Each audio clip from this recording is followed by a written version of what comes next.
Good morning. आज मैं सीमा Gulati third year के स्टूडेंट्स को एक प्रिपरेशन करना सिखाऊंगी। इससे पहले हमने मेटा डाइनाइट्रोबेंजीन की प्रिपरेशन की थी। आज हम उसी मेटा डाइनाइट्रोबेंजीन से जो है फर्दर एक प्रिपरेशन कर रहे हैं। मेटा डाइनाइट्रोबेंजीन से हम बना रहे हैं मेटा नाइट्रो एनिलीन। इस प्रिपरेशन को हम इंडिविजुअल प्रिपरेशन की तरह तो ले ही सकते हैं। अगर हमें 2 स्टेज प्रिपरेशन करनी है तो हमने मेटा डाइनाइट्रोबेंजीन तो बनाई थी नाइट्रोबेंजीन से, तो वो फर्स्ट स्टेप हो गया। और जो सेकंड स्टेप है वो हमारा हो जाएगा preparation of Meta nitro aniline from Meta dinitrobenzene. आपको पता, नाम से ही पता लग रहा है कि यहाँ पर 2 नाइट्रो ग्रुप हैं मेटा, एक दूसरे के मेटा पोजीशन पे।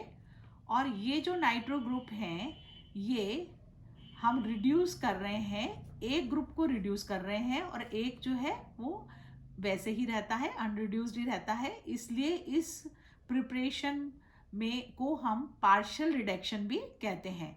2 नाइट्रो ग्रुप में से केवल एक ही ग्रुप रिड्यूस होगा, दूसरा नहीं होगा। इसलिए जो हमारा कंपाउंड बनेगा वो होगा मेटा नाइट्रो एनिलीन, और इसलिए ये एक पार्शियल रिडक्शन है। इस पार्शियल रिडक्शन को करने के लिए हम जो है वो अमोनियम या सोडियम पॉलीसल्फाइड्स जो है उसके प्रेजेंस में इस पार्शियल रिडक्शन को कर सकते हैं। यहाँ हम इस रिडक्शन को सोडियम सल्फाइड पॉलीसल्फाइड की प्रेजेंस में कर रहे हैं। अब रिएजेंट देखिए यहाँ हमें क्या रिक्वायर्ड है। यहाँ जो रिएजेंट रिक्वायर्ड है वो मेटा डाइनाइट्रोबेंजीन चाहिए हमें 7.5 ग्राम्स। दूसरा हमें चाहिए सोडियम सल्फाइड 12 ग्राम्स और सल्फर चाहिए हमें 3 ग्राम्स। यहाँ सोडियम सल्फाइड और सल्फर से हम बनाएंगे सोडियम पॉलीसल्फाइड। और मेटा डाइनाइट्रोबेंजीन जो है वो हमें रिक्वायर्ड है यहाँ, जिसका कि हमें रिडक्शन करना है। वो अगर हमें फर्स्ट स्टेप में प्रॉपर यील्ड मिली हो तो 7.5 ग्राम्स के आसपास वहाँ हमें यील्ड मिल जाती है, उसको हम यूज़ कर सकते हैं।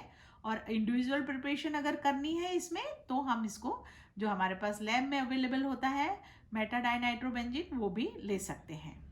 सबसे पहले हम इस प्रिपरेशन को करने के लिए सोडियम पॉलीसल्फाइड जो है बनाते हैं।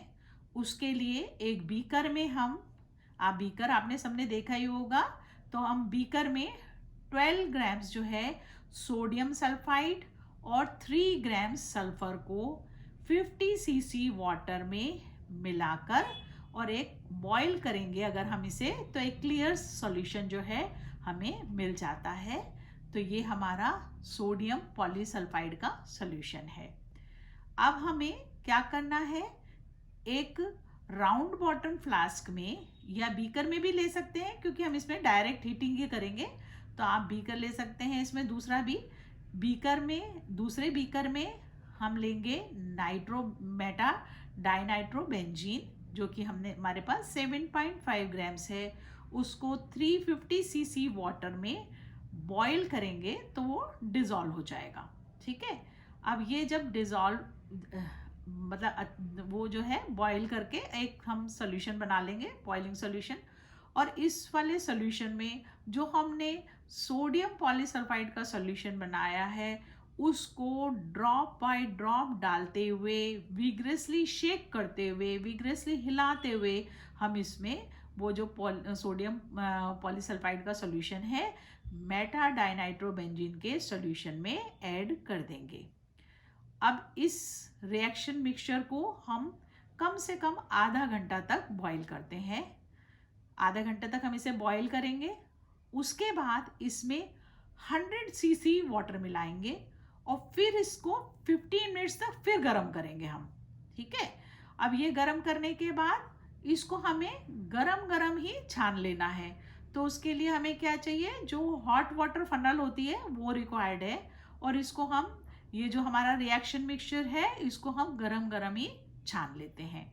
जो नीचे फिल्ट्रेट आएगा उसको आइस बाथ में हम ठंडा करेंगे। ठीक है, आप जो है इसमें आइस बाथ बना सकते हैं। आइस बाथ बनाना आता है आपको? आइस बाथ कैसे बनाते हैं, कोई भी एक पॉट ले लीजिए, जैसे कि अपने पास यहाँ पर जो है वो कोई भी, मतलब लोहे का कोई भी बर्तन या कुछ तो जो भी अवेलेबल हो अपने पास लैब में वो ले सकते हैं। उसमें आइस रख लीजिए चारों तरफ, और ये जो हमारा फिल्ट्रेट होगा इसको हम उसमें, उस बीकर को हम उसमें रख देंगे। तो हमारा जो ये आइस बाथ में हम इस फिल्ट्रेट को रखेंगे थोड़ी देर के लिए। धीरे धीरे जो है ये क्रिस्टल जो है प्रेसिपिटेट होने लगते हैं मेटा नाइट्रो एनिलीन के। फिर इसे हमें फिल्टर करेंगे तो हमारे पास अब फिल्टर पेपर के ऊपर जो है मेटा नाइट्रो एनिलीन के क्रिस्टल्स आ जाएंगे। ये अगर हम इसे रिक्रिस्टलाइज करना चाहते हैं तो 1 ग्राम को रिक्रिस्टलाइज भी करके रख सकते हैं। बॉइलिंग वाटर के साथ भी इसे हम रिक्रिस्टलाइज कर सकते हैं।